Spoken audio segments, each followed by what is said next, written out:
Hey peeps, it's Jedd here from Disrupt Tutoring, and as always, it's such a pleasure to join you. Today we're going to deal with some probability, and with that in mind, let's dive straight in. So they've given us that the probability of A is 0,6, the probability of B is 0,3, and the probability of the union, or of either of the events happening, is 0,8, where A and B are two different events.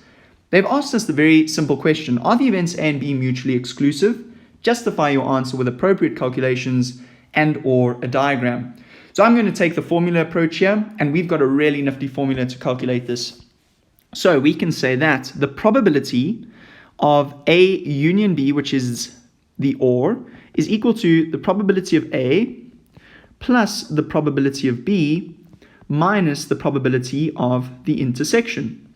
Okay, now what we're trying to do here is to see whether or not this is equal to 0.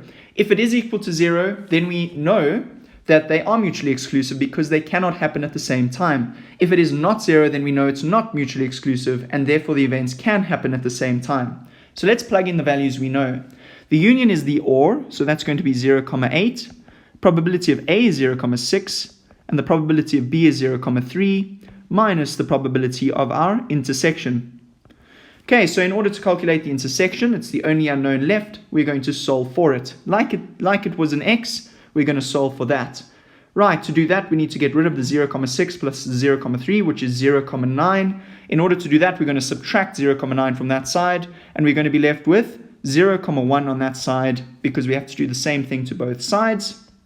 And that's going to be the probability of A intersection B. In order to simplify both sides, we can either multiply by -1, or we can divide by -1 on both sides, and that will give us 0,1 is equal to the probability of A intersection B. That means there is a 10% chance of both of these events happening at the same time, which means, therefore, that events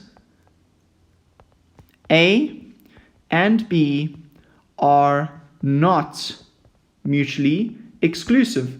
And the reason they are not is the probability of the intersection does not equal 0, and that gets you a really well-deserved couple of marks. Well done. Very special thank you to our sponsor for making this video possible. Remember, if you can't find the answer to your question on our website, send us the question and we'll respond with a personalized video just for you. Until the next time, stay epic.